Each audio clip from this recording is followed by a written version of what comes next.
Hey guys, welcome back to one trade. So more than 1 month అయింది మన videos చేసి మనం కంటెంట్ డిస్కస్ చేసి అయినా గ్రూప్లో అయినా మాట్లాడుకొని అయినా ఈ మధ్య అసలు పట్టించుకోలేదు. ఎందుకంటే పెళ్లి పనులు ఉండేవి. సో అన్ని పెళ్లి పనులు అయిపోయాయి, ఆల్మోస్ట్ క్లోజ్ అన్నట్టు. పెళ్ళి అయిపోయింది, హైదరాబాద్ షిఫ్ట్ అయిపోయాం. మనం ఎవరిని ఇన్వైట్ చేయలేదు, ఐ మీన్ మన టెలిగ్రామ్ గ్రూప్లో పెట్టలేదు. మేబీ వస్తారో రారో అని. సో అందుకే అది అంత పెట్టలేదు, మామూలుగా ఫ్రెండ్స్ అలా చెప్పేసేసుకున్నాం అన్నట్టు. సో దాని టాపిక్ పక్కన పెట్టేసుకుంటే, సో నెక్స్ట్ మనం కమింగ్ వీడియోస్లో కంటెంట్ రిలేటెడ్ వీడియోస్ మళ్ళీ స్టార్ట్ చేసుకుందాం. మళ్ళీ స్టాక్స్ గురించి డిస్కస్ చేసుకుందాం. మళ్ళీ ఫర్దర్గా కంటిన్యూ చేద్దానే ఉంటాం. సో కొందరు ఏంటంటే ఎక్కువగా న్యూస్ బేస్డ్ వెళ్ళిపోతూ ఉంటారు. మనం కొన్ని దేనికైనా కంటెంట్ రిలేటెడ్ నోట్స్ అలా పెడితే టెలిగ్రామ్లో వాళ్ళు ఎగ్జిట్ అయిపోతున్నారు అన్నట్టు. అది వాళ్ళ ఇష్టం. న్యూస్ బేస్డ్గా ప్రతిసారి న్యూస్ పైన పిక్చర్లాగా వెళ్ళకూడదు. మనం న్యూస్ అంత ఇంపార్టెంట్ కాదు. అది న్యూస్ అనేది 1-2 డేస్లో ఉండిపోతుంది. What is your opinion on long term, లేకపోతే ఒక స్వింగ్ ట్రేడింగ్ కోసం ఆ స్టాక్ ఎలా బిహేవ్ చేస్తుందనే వాటి మీద ఆలోచించండి. ఈరోజు ఒక ఛానల్ నుంచి ఈవినింగ్ రాగానే న్యూస్ వస్తూ ఉంటాయి, ఆ న్యూస్ చూస్తాం, సరిపోతుంది అని. అది కాదు మనకు కావాల్సింది. మనకేంటంటే ఒక పర్టికులర్గా ఒక ఐడియా రావాలి. కొందరు కొన్ని వీడియోస్ చేస్తూనే ఉంటారు అన్నట్టు. ఈ న్యూస్ ఇది ట్రంప్ అది ఇది. అవి టెంపరరీయే. ట్రంప్ నెక్స్ట్ 2 ఇయర్స్లో చేంజ్ అయిపోతాడు. అప్పుడేంటి పరిస్థితి? సో అది కాదు.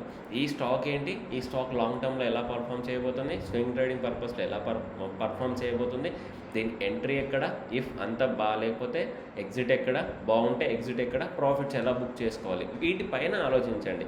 ఈవినింగ్ రాగానే ఆ ఛానల్ న్యూస్ వస్తుంది, ఈ ఛానల్ న్యూస్ వస్తుంది, అన్ని న్యూస్ చూడడం, మెయిన్గా పర్పస్ నేర్చుకోవడం వదిలేయకండి. న్యూస్ పెద్ద మ్యాటర్ కాదు, న్యూస్ అనేది సెకండరీ అన్నట్టు. మనం న్యూస్ బేస్డ్గా ట్రేడింగ్ చేసినా మనం అంత ఎర్న్ చేయలేము అన్నట్టు. ఇప్పుడు మన వార్ జరిగింది, సడన్గా కుప్పకూలిపోయింది మార్కెట్. ఏం చేసాం మనం ఏమైనా చేసామా? మనం ఏం చేయలేం. బై సైడ్ చూసుకునే వాళ్ళకి పెద్ద యూజ్ ఉండదు న్యూస్ బేస్డ్ ఎక్కువగా. తర్వాత అంతకుముందు కంటిన్యూస్ మార్కెట్ ఫాల్లో ఉందన్నట్టు. కంటిన్యూస్గా చాలా పడిపోయింది. ఆల్మోస్ట్ 50-60% పోర్ట్ఫోలియోలు పడిపోయాయి. మోర్ దాన్ 50-60% పడిపోయింది. అప్పుడు ఏమైనా చేసామా? ఏదైనా బై చేసామా? ఏదైనా సెల్ చేసామా? ఆ న్యూస్ బేస్డ్గా ఏం చేయలేము. స్టిల్ మనకు న్యూస్ అంత పెద్ద మ్యాటర్ కాదు. ఇప్పుడు అదేంటంటే షార్ట్ సేల్స్ చూసే వాళ్ళకి, ఎడ్జింగ్ చేసే వాళ్ళకి చాలా బెటర్గా బెనిఫిట్గా ఉంటుంది న్యూస్. మనకు ఇలా బై చేసి స్వింగ్ ట్రేడింగ్ చేసుకునే వాళ్ళకి, కొంచెం లాంగ్ టర్మ్ హోల్డ్ చేసేసుకొని అమ్ముకునే వాళ్ళకి పని చేయదన్నట్టు. మనం కొంచెం కంటెంట్ రిలేటెడ్గా వెళ్ళాలి, కొన్ని స్వింగ్ ట్రేడింగ్ స్ట్రాటజీస్ నేర్చుకొని వెళ్ళాలి. అలాంటివి ఉంటేనే మనకు బెటర్గా ఉంటుంది అన్నట్టు. సో ఇప్పుడు రీసెంట్గా మాట్లాడుకుంటే ఈ ఫాల్ ఉంది కదా, ఈ ఫాల్లో ఎవరు పట్టించుకోలేదన్నట్టు. ఈ ఫాల్ ఇంకా పడుతుంది అని అనుకున్నాను. నేను మధ్యలో మీకు రిమైండ్ చేస్తూనే వచ్చా, మార్కెట్ స్లోగా రివర్స్ అవుతుంది. మీకు నచ్చిన స్టాక్స్లో నచ్చిన లెవెల్స్కి వచ్చిన తర్వాత కొంచెం యాడ్ చేసేసుకోండి అని చెప్పారు. రీసెంట్గా అయితే నా పోర్ట్ఫోలియో 50% పడిపోయిందంటే దాంట్లో 50లో ఆల్మోస్ట్ 50-60% రివర్స్ అయిపోయింది. కొన్ని స్టాక్స్ అయితే ఆల్రెడీ పాజిటివ్కి వచ్చేసాయి అన్నట్టు. అలా టెలిగ్రామ్ గ్రూప్లో కూడా మెన్షన్ చేస్తున్నా. కొన్ని మిస్ చేసుకున్న స్టాక్స్ ఉన్నాయి చెప్పా. జిఆర్ఎస్సి, కొచ్చిన్ షిప్యార్డ్, ఈ 2 కంపల్సరీ తీసుకుందాం అన్న స్టాక్స్. ఆ టైంలో డబ్బులు లేకుండే, దట్టు మన పెళ్ళి బిజీలో ఉండే. అప్పుడు డబ్బులు ఇంకా తెలుసు కదా, పెళ్ళికి డబ్బులు ఎలా అయిపోతాయి. సో అటు అయిపోయినాయి. అందుకే ఆ 2 స్టాక్స్ మిస్ చేశా.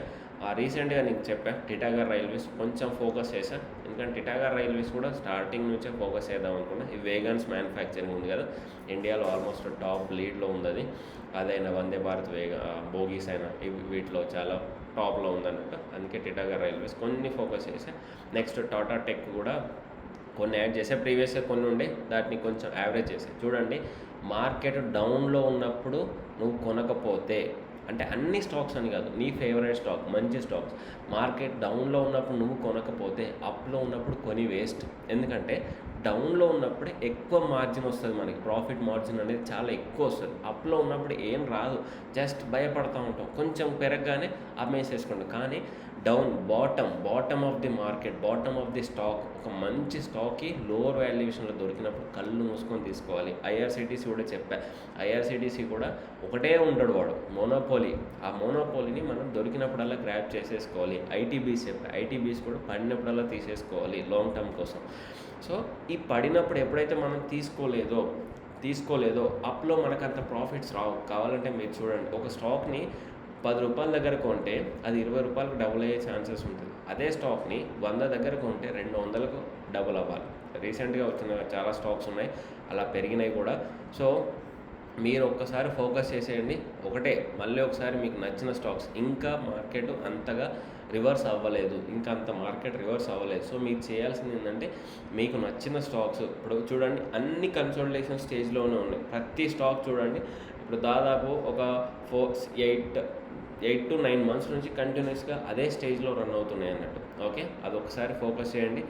ఇప్పుడు ఎన్ని మంత్స్, దాదాపు 4-5 మంత్స్ నుంచి స్టేబుల్గా ఉంది మార్కెట్. అంటే అప్ డౌన్ అదే ఏరియాలో కొట్టేసుకుంటుంది అన్నట్టు. సో మీకు నచ్చిన స్టాక్స్ ఏవైతే ఉంటాయో వాటిని ఫోకస్ చేయండి, వాటిని డౌన్లో ఉన్నప్పుడు కొనండి, అప్లో అమ్మేసేసుకోండి. అంతే. ఏదో లాంగ్ టర్మ్ కోసం 10 years 20 years ఇప్పుడు పనిచేయదు. ఆ స్టేజ్ అయిపోయింది. ఇప్పుడు నేను 5 to 10 years హోల్డ్ చేస్తా, మంచిగా రిటర్న్ తీసేసుకుంటా అనే స్టేజ్లో లేదు market. Present market swing trading పొజిషన్లోనే ఉంది. ఎంటర్ అవ్వడం, కొంచెం ప్రాఫిట్ రాగానే బుక్ చేసుకొని వెళ్ళిపోవడం. చెప్పే కదా నేను. ఆ పారాస్ కూడా ప్రీవియస్గా కొన్న డౌన్లో ఇప్పుడు 100% దగ్గర దాంట్లో 50 క్వాంటిటీ అనేది ఎగ్జిట్ అయిపోయి దాన్ని టాటా టెక్ మూవ్ చేసుకున్నాను అన్నట్టు. I'm not recommended any stocks to buy or sell. ఇది మాత్రం గుర్తుపెట్టుకోవాలి. అది గుర్తుపెట్టుకోండి. నేను ఎలాంటి రికమెండేషన్ చేయట్లేదు. మీ ఓన్గా నేర్చుకోవాలి, మీ ఓన్గా స్టడీ చేయాలి. ఒక స్టాక్ గురించి మీ ఓన్గానే ఎంట్రీ తీసేసుకోవాలి. ఈ న్యూస్ వాళ్ళు చెప్తున్నవి అవి చెప్తున్నవి పక్కన పెట్టేసేయండి కొన్ని రోజులు. ఫుల్గా దీనిపైన ఒక స్టాక్ను స్టడీ చేసి ఎలా ఎంట్రీ అవ్వాలి, ఎలా ఎగ్జిట్ అవ్వాలి, ఎప్పుడు బుక్ చేసుకోవాలి అనేది నేర్చుకున్న తర్వాతనే స్టార్ట్ చేసేయండి. అంతేగాని న్యూస్ బేస్డ్ ట్రేడింగ్ అనేది మీకు వర్కౌట్ అవ్వదు, మనకు వర్కౌట్ అవ్వదు. ఓకే, డౌన్లో ఉన్న స్టాక్స్, మీకు నచ్చిన స్టాక్స్ అనేవి ఫోకస్ చేయండి. నచ్చిన స్టాక్స్ ఫస్ట్ ఒకసారి స్టడీ చేయండి, అది కరెక్ట్ టైమా లేదా అనేది. కొంచెం తీసేసుకోండి. భయపడుతున్నారా, కొంచెం తీసుకోండి, కొంచెం యావరేజ్ అంతే. హైలో కొని లో మార్జిన్ కంటే లోలో కొని హై మార్జిన్ తెచ్చుకోవడమే స్టాక్ మార్కెట్ అంటాం. అంతే. ఓకే, సో జస్ట్ మామూలుగా డిస్కస్ చేద్దాం అనుకున్నా, చాలా రోజుల తర్వాత వచ్చేసాం కదా అని. అంతే.